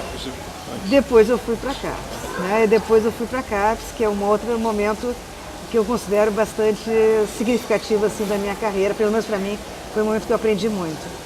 Mas eu queria, antes que você falasse aí já você como professora efetiva, né? Sim. Esse campo de antropologia feminista, sexualidade, gênero, como é que isso estava no debate na época e a tua trajetória de pesquisa e orientação também, você orientou 50 teses, dissertações, né? Bom, vamos lá. Primeiro assim, aquela loucura que eu tinha feito de fazer aquele trabalho, de fazer a pesquisa do concurso de Fundação Carlos Chagas, tinha sido realmente politicamente, academicamente excelente. Por quê? A Carlos Chagas reunia as pesquisadoras que tinham ganho as bolsas com pesquisadoras consolidadas na área. Então ali eu, jovem, já conheci pessoas da minha geração que tinham ganho bolsa junto comigo e conheci as históricas que vinham debater nossos trabalhos. Isso foi muito importante. Então eu já estava integrada na rede de pesquisa feminista. Frequentava já na Unpox os grupos que tinha 2 grupos de mulher e trabalho, mulher e política, já frequentava esses grupos. Frequentava também na Unpox um outro grupo aí mais pelo caminho da Cláudia Fonseca, que era de família, tá? E também que estava o Klaas Wortmann, a Ellen Wortmann, frequentava também por lá. Eu, em Santa Catarina, logo que eu cheguei, nem tinha começado a dar aula, em 89, quando eu comecei a dar aula lá, a professora Ana Maria Beck, que também era feminista, também do departamento, me chamou e disse assim, ela era diretora do Centro de Filosofia e Ciências Humanas, ela disse assim, Miriam, tu tem que organizar agora para o 8 de março uma atividade sobre mulher aqui no nosso centro. E foi aí em poucos dias, semanas, a gente chamamos outra pessoa, a gente já tinha tido um esboço do Núcleo Sul sobre a Mulher, quando eu estava lá em 84 estudando no programa. Bom, fizemos ali um primeiro evento e dali, de março de 89, já surgiu o Núcleo de Estudos e Pesquisas sobre Gênero ali na UFSC. Então, já criamos uma rede interdisciplinar, Porque desse núcleo já tinha gente da psicologia, da letras. Aí lá na letras, as colegas da letras, que era a Susana Funk, a Zaide Musart, a Carmen Rosa Coulter, que já eram mais velhas, estavam organizando naquele ano 89 um encontro de mulher e literatura, que era uma coisa importante para a literatura, lá em Florianópolis. Me chamaram para a comissão organizadora, já comecei a organizar com elas. Então ali a gente já começou a criar uma equipe interdisciplinar muito legal, que é hoje o que sustenta o Instituto de Estudos de Gênero, que eu também estou coordenadora nesse momento. Já era o NIGS, né? Não, são duas coisas. Uma coisa é o NIGS, que é a equipe, que é o núcleo de pesquisa que eu criei, coordeno na antropologia, ligado ao laboratório de antropologia. A outra instância é o Instituto de Estudos de Gênero, o IEG, que regrupa todos os núcleos da Universidade de Gênero, que somos nesse momento ali na UFSC uns 10 núcleos em vários departamentos, programas de pós-graduação, também com o pessoal da UDESC, a Universidade Estadual e outras do interior. Mas o IEG é um grande instituto que regrupa vários núcleos. E eu estou ligada, claro, com os meus alunos, a minha equipe é o NIGS, que é o Núcleo de Identidades de Gênero e Subjetividades, que esse nome não tinha ainda quando foi criado, ele só surgiu depois que a gente deu para eles. A revista Estudos Feministas é 99, né? Que ela surge. Não, é assim. A Revista Estudos Feministas ela é criada em 92. Por essa rede, daí que eu já fazia parte, de pesquisadoras feministas, ligadas também muito à Fundação Carlos Chagas, com o financiamento da Fundação Ford. Temos o famoso encontro de São Roque, que acontece, eu acho que no final de 90. Nesse encontro, a Fundação Ford resolve diversificar os seus investimentos no campo de gênero e faz esse encontro para que sejam decididas as prioridades. Uma das prioridades é a criação de uma revista feminista. A Fundação Ford financia essa revista, ela está no Rio de Janeiro, inicialmente com Heloísa lá na UFRJ, depois a Malu Reborn também vai ser editora, a Bila Sorge. Bom, ela está ligada ali ao UFRJ, com a UERJ, isso até 98. Em 98 há uma crise na revista Feministas, por quê? Porque ela foi criada, ela se sustentou de 92 a 98 com um recurso da Ford, muito generosos, e só que a Ford ela financia as coisas para começarem. E quando chegou no momento que não tinha mais recurso da Ford, também não tinha uma estrutura que pudesse permanecer no Rio de Janeiro. Graças à professora Albertina de Oliveira Costa, da Fundação Carlos Chagas, que é outra pessoa a quem eu devo muito também da minha carreira, me telefonou um dia perguntando, que era do conselho editorial da revista, se em Santa Catarina, com a energia que a gente já fazia o Fazendo Gênero, né? Fazendo Gênero, não sei o que, se vocês não poderiam assumir a revista Estudos Feministas sem dinheiro, sem nada. A gente conversou, a professora Joana Pedro era diretora do Instituto de Filosofia, disse, não, vamos ver se conseguimos uma secretária, que é a secretária que nós temos até hoje, que é a pessoa, assim, pilar da revista Estudos Feministas na UFSC, Carmen Vera Ramos, pessoa que eu quero, assim, realmente agradecer, porque é uma pessoa fundamental também na minha trajetória acadêmica, porque é a pessoa que faz gestão desses projetos todos. E aí nós assumimos essa loucura, que foi uma loucura de levar a REF para Florianópolis, sem dinheiro, já tinha perdido a periodicidade e conseguimos, com uma equipe grande, primeiro foi junto, eu fiquei de editora junto com a Cláudia Lima Costa, colega da Letras, que também tem uma trajetória muito ligada aos Estados Unidos, e conseguimos recolocar a REF em dia, na periodicidade, que era 2 por ano, agora já é 3, e a Cláudia teve um papel muito importante na entrada da REF no Cielo. A Cláudia já estava, com a formação norte-americana que ela tinha, ela já tinha muito mais clareza sobre a coisa do campo editorial internacional. E logo que a gente recebeu um convite do Cielo para uma reunião, não sei o que, a Cláudia foi e já voltou e não, nós vamos entrar no Cielo. Era quando estava criando o Cielo. E aí a gente já entrou no Cielo. Charles Peçanha era o grande Exatamente. incentivador. E o Charles era muito. E o Charles sempre foi. E o Charles sempre foi apoiador das feministas. Isso aí a gente tem que reconhecer. Ele logo nos apoiou, vamos. E aí a gente já entrou no Cielo. Isso foi realmente um salto qualitativo. Acho que bom. Nós entramos no Cielo em CNPq 2000, eu acho. Financiamento a revistas, né? Mas precisava estar na periodicidade. A gente conseguiu os financiamentos, a gente ficou sempre com o financiamento do CNPq, né? Voltamos a ele e depois, o que nós temos até hoje, financiamento do CNPq, mas agora com mais apoio da UFSC e de programas de pós-graduação e com as assinaturas também, que é um outro trabalho grande que a gente faz, que a gente tem muita... Apesar de estar no Cielo, a REF tem hoje um recorde de assinaturas, a gente tem 356, eu acho, não sei, assinantes em papel, que é bastante, para uma revista no Brasil. Nossos históricos tem, também está no Cielo, mas tem também. Né? Então é isso, quer dizer, mas que é uma coisa pouca, né? Antigamente, né, só tinha no papel, mas eu não sou mais editora da REF hoje, eu estou só, a REF é então no Instituto de Estudos de Gênero nós temos 4 grandes linhas, tá? Uma é a linha, linha editorial, na qual a gente tem a REF, hoje, né, a professora Mara Lago é a principal editora, junto com Cristina Scheibe e Tânia Ramos. A gente publica livros também por essa linha. A gente tem a outra linha do IEG, que é a linha de eventos, que é o Fazendo Gênero. E a gente agora vai fazer em 2017 o Encontro Mundial de Mulheres, o Mundo de Mulheres. A outra linha que a gente tem de formação, a gente faz curso de formação para professoras pelo GDE. Estamos agora criando curso de especialização. E o campo da pesquisa, que é onde agrupa todas as pessoas que a gente está. Então a gente tem é muito grande a abrangência do IEG, em termos de pessoas, só de pesquisadoras doutoras, a gente tem um grupo de 40 pesquisadoras doutoras ligadas ao IEG. Agora, Miriam, em paralelo, vamos dizer, a sua carreira acadêmica, não tão paralelo, mas você também teve nesses anos todos, uma participação pública grande, né, na mídia, falando de imprensa, audiências públicas, essas questões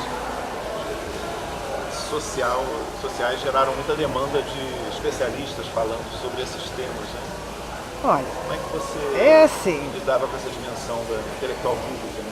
Intelectual público, assim, é uma coisa que eu aprendi a fazer desde que eu... Já tinha sua mãe de experiência também. Pois é, mas como jovem, eu já tinha ido na televisão quando eu estava no colégio, por N razões de coisas que a gente fazia. Então, assim, eu já tinha tido essa experiência muito antes de já ser professora, e já tinha tido essa experiência pela militância, tá? De falar com a mídia. Minha mãe, depois, claro, era uma pessoa que frequentava muito a mídia e ela sempre, sempre tinha muito claro a importância, né, da imagem na mídia e tal. Depois tem a seguinte questão, os colegas em geral, eles têm pânico de mídia, de responder para a mídia, dizendo uma coisa que é real, que é verdadeira, que é que a mídia deturpa, não diz o que a gente disse, faz coisas, né? É óbvio, isso sempre faz. Bom, mas eu passei a tomar, primeiro, tendo clareza disso, de que dificilmente o que eu digo vai ser o que vai ser colocado. Por quê? Por exemplo, assim, o exemplo da violência. Como eu era antropólogo, estudava violência, nós pensava nas complexidades da violência e nas ambiguidades. Então eu ia para a televisão e começava a falar, e aí aparecia como não, eu sou a favor da violência, sabe assim, na edição da favor da violência. Hoje não, violência é um mal, tem que ser combatida. No Brasil tem tantas mulheres por dia que morrem. Quer dizer, para a televisão o discurso tem que ser um discurso chatado, tem que ser um discurso da denúncia e ponto final. Não é o espaço da reflexão antropológica na sua sutileza e na sua complexidade, evidentemente. Tá? Mas, por outro lado, eu acho que é muito importante dialogar com a mídia, porque a mídia ela é poderosa. Então, eu nunca me recuso a responder para a mídia. Agora eu tenho, felizmente, muitos alunos, ex-alunos, ex-orientandos, e agora eu já posso, dependendo do assunto, eu já repasso para vários dos alunos meus. Tem, inclusive no nosso núcleo, sempre tem alguém do jornalismo ou outro, que faz um treinamento com os alunos de iniciação científica sobre como falar com a mídia, porque como a gente tem muitos projetos, como o Projeto Papo Sério, que é um projeto que a gente faz com escolas e que a gente faz muita divulgação na mídia, são os alunos da iniciação científica que a gente manda para falar na mídia. Então a gente faz treinamento sobre olhar para a câmera, o que dizer, como se preparar e tal. E eu acho que isso é uma coisa muito importante também no campo acadêmico. Bom, eu acho que a coisa da mídia é isso, quer dizer, e depois é aquela coisa, tu é um informante, né? Então, uma vez que tu fala para um, o outro quer. Então, eu evito coisas muito absurdas sobre sei lá, discos voadores. O que a antropologia tem para dizer sobre discos voadores? Não, desculpa, eu não sei nada sobre isso. Mas me perguntam sobre 1000 coisas. E quando eu acho que são coisas pertinentes, mesmo não sendo minha especialização, eu tento responder. Claro que aí eu tenho outra coisa, né?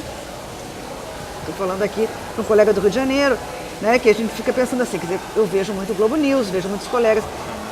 É muito diferente tu falar para a mídia, estando em Santa Catarina, de se eu estivesse no Rio de Janeiro, ou em São Paulo, ou em Brasília, ou mesmo em Porto Alegre. Claro, a mídia que de alguma forma eu dialogo é uma mídia muito mais local do que uma mídia nacional, pela forma como se produz, né, campo de comunicação no Brasil. Vamos perguntar agora sobre a aba, né? Como é que você foi presente de 2004 a 2006, como é que surgiu a convocação, vamos dizer assim. Convocação, uma noite fria de inverno, um telefonema do Sr. Silvio Coelho dos Santos, me dizendo que o conselho diretor da aba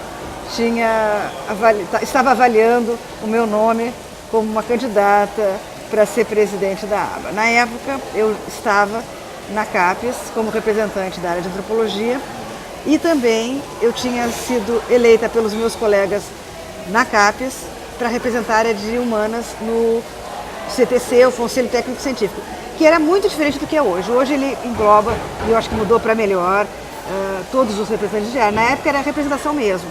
E era realmente um espaço de embate político com áreas científicas, tecnológicas, biológicas e tal, bastante rádio. Eu estava lá naquele momento. E mais poderosas do que as humanas. Né? As humanas. Ali naquela experiência na CAPES, que para mim foi uma experiência de política acadêmica muito importante, eu aprendi, eu vi o quanto a minha reflexão antropológica como feminista, ela era importante para as múltiplas subalternidades das quais eu representava. Eu era mulher, éramos pouquíssimas mulheres. Eu era jovem, na época tinha 40 e poucos anos, era muito jovem. Na primeira reunião, um diretor lá da CAPES chamou a mim e a um outro colega da Bahia, não por acaso negro, movimento estudantil aí, cale-se, né? Então, eu era de Santa Catarina, um lugar que não tinha valor nenhum na geopolítica da ciência e tecnologia brasileira. E portanto, eu não significa, a minha voz, de antemão, ela era desqualificada totalmente. E foi muito desqualificada, mas felizmente o fato de ser antropólogo, de saber o que significam as relações de poder e como elas são conjunturais e como os lugares de fala, eles falam de 1000 coisas e tal, e ser feminista, de saber que, bom, que também esses lugares eles não são do sujeito que está me agredindo ou tentando dialogar comigo por outras formas de sedução, etc., porque essas coisas estão todas muito presentes no campo da política, como as questões subjetivas, elas passam também por essas relações interpessoais, onde tu, como mulher, em geral, tu não existe como intelectual, tu tem que ser bonita, tu tem que estar arrumada, tu tem que ser sedutora, tu tem que estar disponível também para esse tipo de vínculo. Isso me fez, eu acho que foi o que me fortaleceu muito nessa experiência, né, de poder ver isso como posições de sujeito. Então, eu estou dizendo isso, foi nesse contexto que eu acho que eu estava, né, aprendendo muito sobre o campo científico, que eu fui convidada para a aba e que eu aceitei, não sem antes ter quebrado a perna, para assumir a aba, e me candidatei e tive essa gestão de 2004 a 2006, que tive um dom também, que foi o fato de que em 2005 a aba completava 50 anos.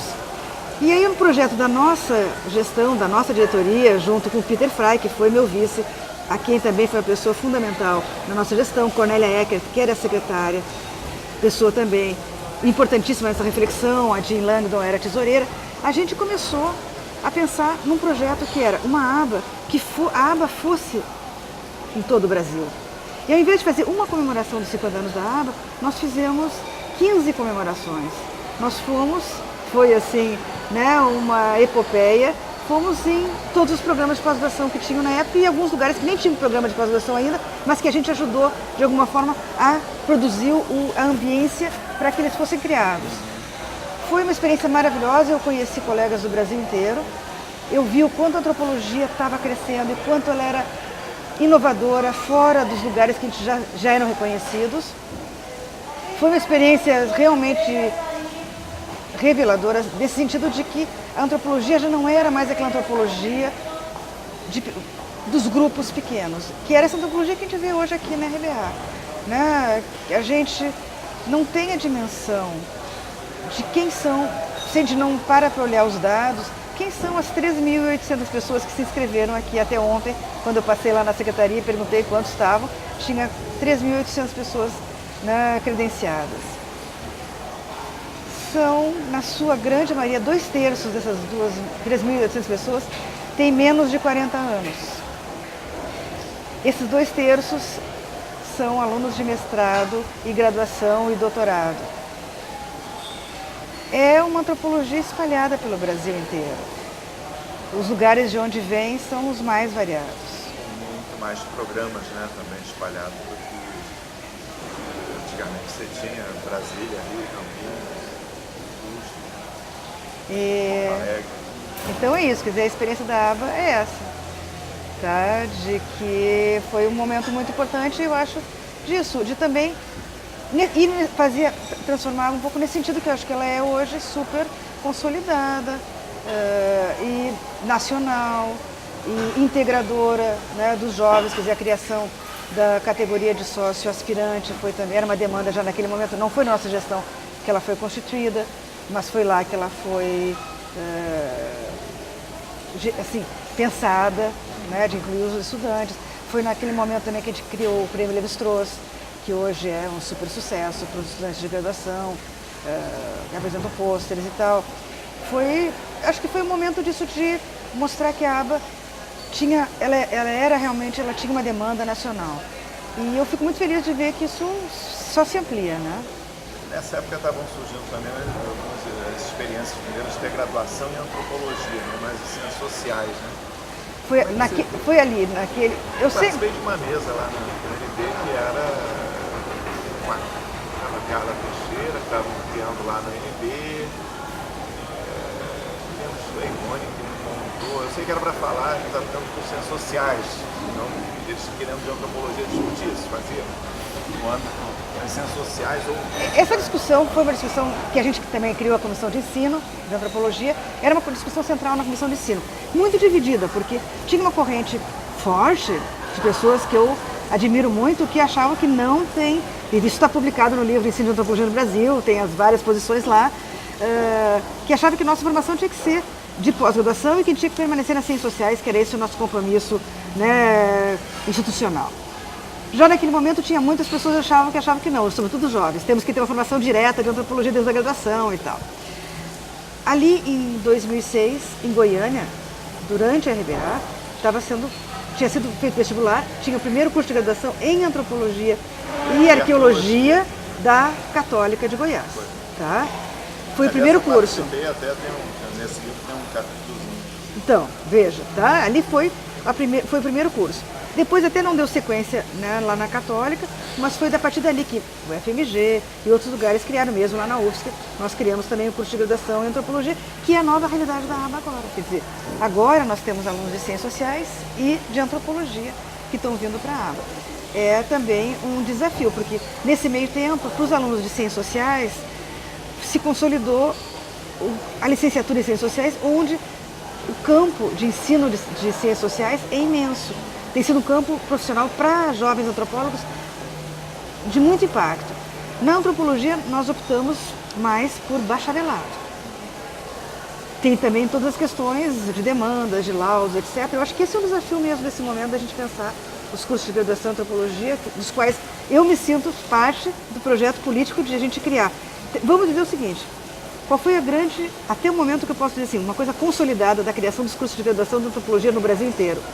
Foi a criação dos cursos de graduação de antropologia pelo REUNE, que permitiu a quase duplicação de jovens doutores em antropologia que fizeram concurso e ingressaram em universidades federais. É o caso da UFSC. A UFSC, com o curso de graduação em antropologia, nós passamos de 14 para 27 professores em antropologia. Isso está Tá? toda a discussão sobre o campo profissional do antropólogo. Né? Exatamente. Então, assim, então... Na história, na sociologia, você tem o ensino médio como licenciatura, uma coisa forte. Na antropologia, você tem uma realidade. Então é isso, assim, eu acho assim, a criação da graduação em antropologia foi muito eficaz para absorver o aumento de professores, doutores, egressos da pós-graduação. Agora o desafio é como que a gente vai fazer para absorver qual o mercado de trabalho, em que lugares, absorver os egressos das graduações de antropologia, porque evidentemente nós não queremos que todo aluno que seja egresso da antropologia faça mestrado, doutorado em antropologia. Claro, alguns vão fazer, mas essa não pode ser a meta. A graduação em antropologia, a gente pensou ela para atuar em políticas públicas, atuar em ONGs, atuar em outras instâncias onde a gente sabe que a antropologia é super demandada e necessária.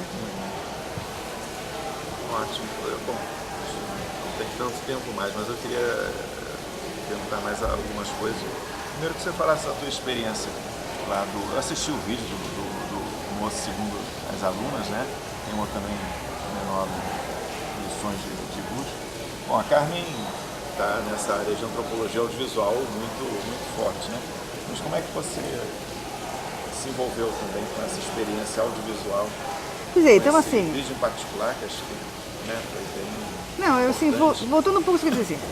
A a antropologia audiovisual não é a minha área, então, aí essa é uma das poucas parcerias, né, acadêmicas que eu tenho feito com a Carmen, porque a gente tem sempre tido bastante preocupação de fazer coisas separadas e com interesses diferentes, porque também é importante não misturar integralmente, né, a vida profissional com a vida privada, e essa é uma das coisas que a gente tem muita preocupação.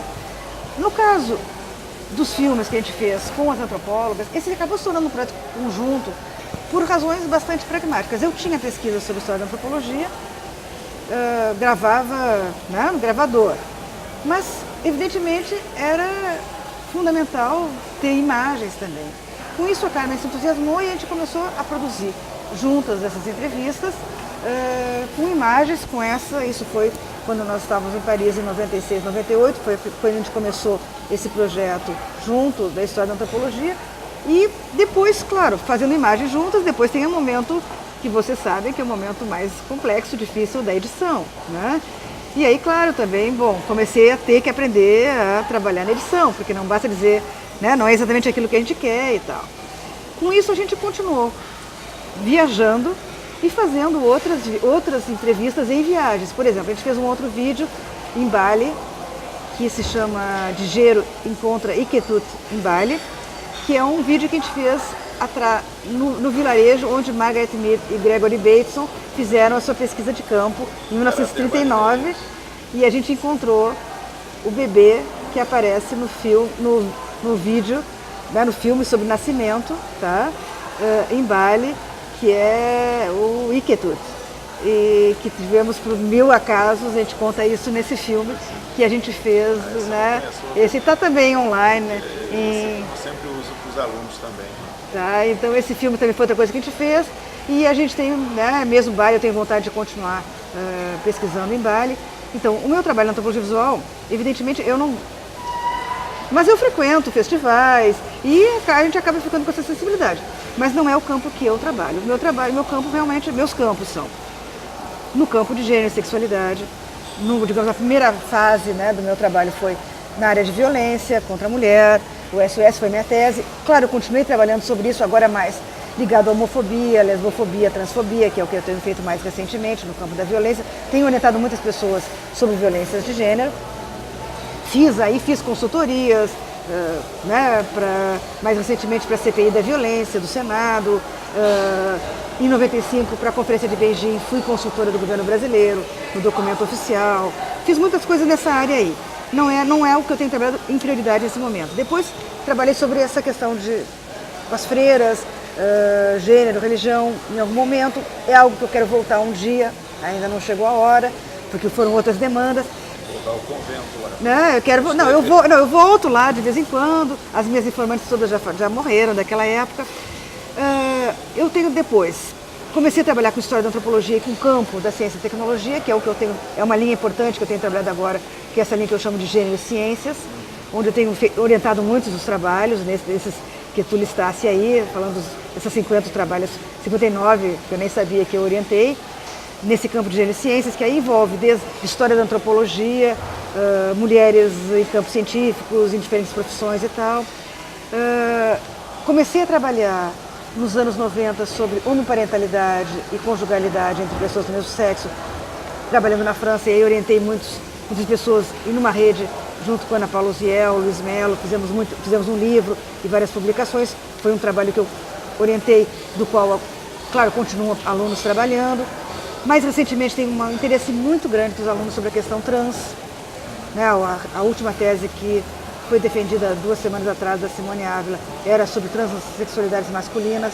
É um campo de interesse muito grande agora, que tem surgido. Dou aula no campo de teoria antropológica, tenho dado aula muitas aulas disso, de metodologia e de gênero, são os 3 grandes, digamos, campos nos quais eu tenho ensinado, né? Porque eu faço muito, realmente para mim, muitas pessoas assim, depois que tu passa de uma idade, tu não dá mais aula, não, te livra da graduação, assim, eu pelo contrário, para mim a graduação é assim, uma cachaça, é aquela coisa assim, eu preciso dar aula na graduação, eu acho dar aula na graduação fundamental, eu me alimento muito, é um momento assim, paradoxalmente, onde eu descanso, né? Quando eu saio de uma aula na graduação, sobretudo, é quando eu saio alimentada e não saio exaurida, sem vontade de fazer nada. Eu saio, em geral, muito satisfeita. É nesse campo que eu tenho dado aula na graduação. Agora, eu queria te perguntar também que, além da conexão francesa, que vem desde muito cedo, você teve 2 períodos na Universidade da Califórnia, né? No Berkeley. Como que você foi? Olha, eu fui... Era um lugar que eu sempre quis ir, assim, já tinha tido vontade de fazer pós-doutorado lá, mas depois fui convidada pela professora Paula Baqueta, que era, quando eu fui a primeira vez, era coordenadora do Centro de Estudos Feministas de lá, e que também por uma conexão francesa. E aí, bom, não sei se, né, todo mundo que já morou em Berkeley, eu acho que não conheço ninguém que não tenha gostado. É um lugar que é muito bom, uma universidade fantástica. As condições de trabalho são impressionantes. É uma universidade totalmente alternativa, totalmente politizada, engajada, e onde passa gente do mundo inteiro, né? E a vida em Berkeley também é uma vida assim, altamente alternativa. Então, por exemplo, a última vez que eu estive lá, aluguei uma casa de uma pessoa que era vegan, então já me tornei vegan, porque não podia naquela casa ter outros tipos de alimento. Então, tem experiências de vida. Você continua vegan? Não, foi um momento, mas eu respeito muito, né? Eu sou vegetariano, por isso que eu fiquei. Tá? Eu respeito muito aquele, né? Mas assim, no sentido de que cada vez que eu vou também das 2 vezes que eu fui para Berkeley, que eu pretendo voltar de novo, foram experiências muito legais também de vida. Você teve lá eu tive lá agora, no ano passado eu tive de novo. Então, assim, é um lugar que eu tenho gostado de ir, assim como Paris, né? Paris eu vou todo ano, tá?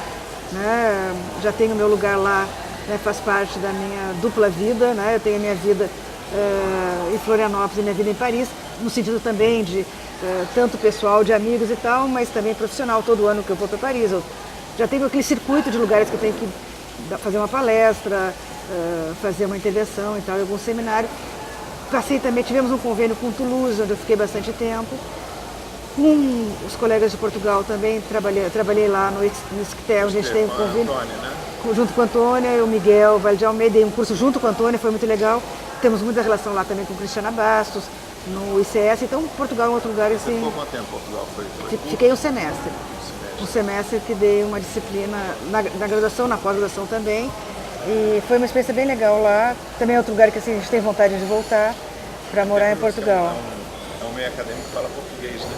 Era tradicionalmente pouco contato. Não, era muito legal, porque assim, sobretudo nas aulas, né, lá, então assim, tinha um momento, tradução português-português, Tá, então eu sei que aqui, parada de ônibus, sei lá. Ah, paragem. Então a gente brincava nas traduções, porque eu falava em português do Brasil. Tá, mas eu sei que em Portugal é um pouco diferente. Mas foi muito legal, foi uma experiência muito boa. Agora, dos meus alunos lá, já tem vários que estão se doutorando. Já tenho tido pessoas que têm me inscrito para fazer pós-doutorado aqui. Isso tem sido uma experiência muito legal nos últimos anos. Eu tenho recebido muitos alunos estrangeiros com pós-doutorandos na equipe do NIGS. Recentemente... Agora tem vindo muitos portugueses por causa da crise, né? Recentemente, eu tive duas alunas italianas, a Caterina Reia e a Ariana Sala, que tiveram lá até muito recentemente, e tenho tido muitos alunos de pós-doutorado. Né? Tu me perguntava sobre essa questão, assim, só para dizer assim, o NIGS e a formação, meus orientandos, para mim realmente, o espaço da sala de aula é um espaço fundamental. O outro espaço que é a minha vida mesmo, é o espaço da pesquisa do NIGS, da minha relação com os meus orientandos, e aí vai. Desde a orientação do ensino, da iniciação científica do ensino médio, que nós temos um projeto de ensino médio com escolas públicas, até o pós-doutorado. Então, nossa equipe tem alunos de várias idades e de várias formações. E o projeto político mesmo, pedagógico, é de integrar todos os níveis de formação. E aí isso vai, desde de cada um fazendo sua pesquisa, claro, TCC, mestrado, doutorado, pós-doutorado, mas para pesquisas coletivas e atividades de extensão de impacto social. Nesse momento, a maior parte dos projetos que a gente está trabalhando é no campo da educação, seja na formação de professores, na área de gênero e sexualidade, sobretudo sexualidade, seja na formação de estudantes, né, de ensino médio fundamental, com o que a gente faz, o concurso de cartazes contra a homofobia, oficinas e tal, é o que a gente tem feito muito. E aí eu tenho uma equipe, digamos, quase que permanentemente são 30 estudantes que estão nessa equipe. É um desafio grande, né? Você juntar coisas como ação social, ensino médio, pós-graduação, graduação. E essa equipe ela é multidisciplinar mesmo, assim, alunos da graduação de todos os cursos da UFSC. Eu dou aula em 2 programas de pós-graduação, na antropologia e no doutorado interdisciplinar em ciências humanas na linha de gênero, então tem alunos de 2 pós-graduações que estão ali, do mestrado em antropologia, da graduação, né, várias graduações, e é um desafio muito interessante e eu acho que o que resulta é muito bom. Eu sou muito orgulhosa assim, das trajetórias dos meus ex-orientandos que estão hoje em praticamente todas as regiões do país, são pioneiros de núcleos e pesquisas em vários lugares. Aqui em Natal, um desses lugares, que eu estou muito feliz de estar aqui, né, numa RBA organizada por ex-orientandas minhas. E é muito bom isso, assim, né, quando a gente vê que as coisas, elas se frutificaram.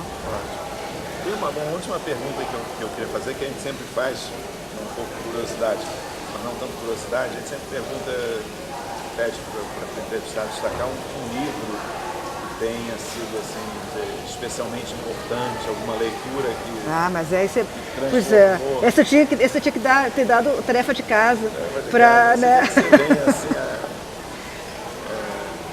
a mente, não sei, Não, olha, são muitas coisas. Eu acho que assim, é difícil dizer um livro, mas eu acho que isso, que no campo, né, dos estudos da etnografia dos estudos feministas, eu tenho que dizer mesmo que são... E eu acho que aí é uma coisa assim, menos que um livro, tá? Eu acho que é nessa nossa tradição, que encanta tantos colegas estrangeiros, a tradição da antropologia brasileira como uma tradição de transmissão oral, né? Eu acho que a nossa transmissão, essa transmissão oral, que ela é muito importante, quer dizer. Nessa linha, eu sempre me identifiquei com o campo da antropologia urbana, porque eu tinha aula com o Rubem Oliven e eu lia os trabalhos do Gilberto Velho. E do Gilberto Velho e de toda a equipe, né, da qual tu fazes parte, dos seus orientandos, com todos os livros que iam sendo publicados, como Maria Dulce Gaspar e etc. Então, essa linhagem vinda do Museu Nacional do Campo da Antropologia Urbana, eram livros que eu lia, que eu não vou destacar nenhum nem outro, mas que eram textos e muita coisa, como a gente lia muito textos da Unfox e tal, então tem isso, digamos, no escrito. Eu estava em Porto Alegre, eu trabalhava com a Cláudia, com a Noemi, então recebia também muito da literatura feminista de primeira mão do que elas liam, pelo Noemi, do que era produzido na Unicamp, né, pelo Peter, Verena, Marisa, foram coisas também que eu li que me marcaram muito. E os meus professores lá da URGS, que não tinham ainda livros, mas que depois eu citaria Família, Fofoca e Honra, por exemplo, que é o primeiro livro, assim, com uma coletânea de vários textos da Cláudia Fonseca, que tinha lido, citado, etc. Então, só para dizer assim, eu não vou citar um livro, mas dizer que foram várias linhagens que foram importantes. Eu diria, basicamente, essa linhagem do museu na antropologia urbana, da Unicamp das questões de gênero, em Porto Alegre, que foram meus professores mesmo do urbano e do gênero, e depois, aí um pouco mais tarde, do diálogo com os colegas, sobretudo as colegas da UNB que trabalhavam nesse campo de gênero.